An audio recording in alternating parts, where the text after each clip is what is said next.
about 70% of our visitors on an annual basis are first-time visitors to Queenstown, something that's probably not understood or overlooked by people. And so it's at a core level, that's our primary purpose for being, is to maintain that demand over time for 1 to 2 million first-time visitors every year. So we can never be complacent about the fact that the people will just choose us without us continuing to ensure they know about us and are inspired to visit. From a community point of view, though, that perspective shows a picture of lots of tourists and struggling infrastructure. Isn't it time for DQ to turn the temperature down for a while? Well, I think if you consider that even if we all agree that we want to, to cap visitation, even if we could, turn all those dials, or even choose a reduced number, 10% less, we still have to maintain that pipeline of those core visitors, the core pipeline of visitors who are coming for the first time. That actually is the core of sustainability for this community, both from from our business perspective, from investment perspective, from an employment perspective, perhaps particularly. Remembering that we are also trying to bring a greater demand into our shoulder season, so we're trying to influence within that overall number the type of visitor we have and when they come. So none of that comes or would be possible if we started taking our foot off the pedal of trying to influence those things. We could very quickly see a decline of demand and therefore impact on the community. I mean, DQ is very good at planning, it has to be. How do you factor into your plans the famous pushback that we had last year around the airport growth and concerns about over-tourism? How do you take that community feedback and put it into your planning for the future? It's very much part of our planning in terms of the type of visitor we're trying to influence to come. And for a long time, we've articulated our one of our reasons for being, or our purpose, if you like, is to try and position, and therefore position Queenstown as a premium four-season lake and alpine destination, and underneath that position us as a premium destination, but for all style of traveller. So we're really clear that we're not trying to become an exclusive resort, or but a premium destination. So the experience is a premium one, and that means people who are prepared to spend more on a daily basis and value the very unique and incredible proposition that we have here. None of that is about numbers. Actually, none of that is about growing, in an unfettered way, the number of people who come here.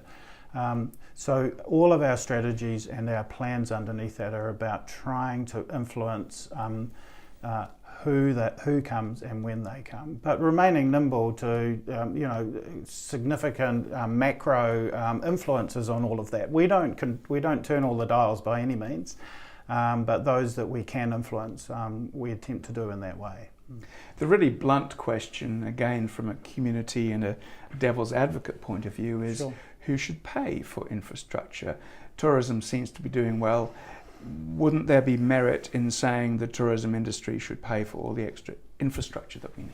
Well, I think our community, both resident and business community, are paying now for the infrastructure in Queenstown through their rates. That's the simple model of current model of funding, a place, a town, or a community. And so they are paying. They are already paying through their rates for the infrastructure that we need.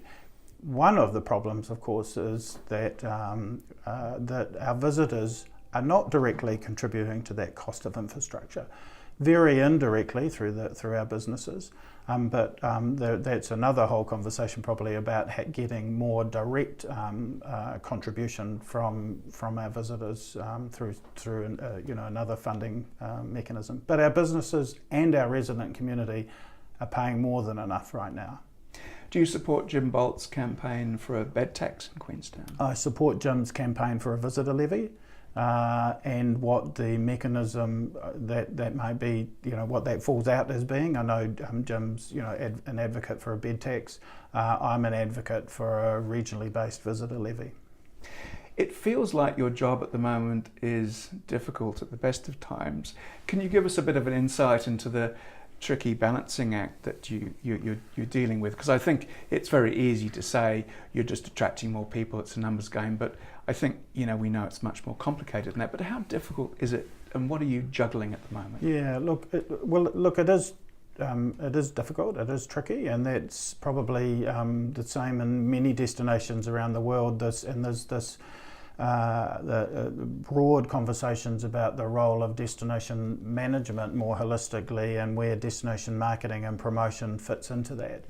And look, I've been, a key part of our role and my role personally is to work with our community, both our local community and actually, national community, if I'm able to influence that in terms of government agencies and other things, to take that holistic view of the need for investment in our place and infrastructure, visitor services and facilities and all those other things, as well as what our residents need in our community, and in doing that with in a more holistic sense, ultimately determining who is responsible for each part of that very complex equation.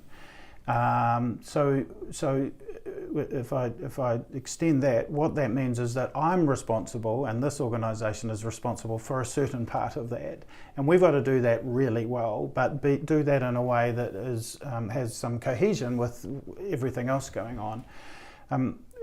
I'll extend that just a little further to say that while there is some debate about the infrastructure investment we need, it would be a huge risk to our place to reduce the investment in continuing that pipeline of promotion that still underpins the economy of Queenstown.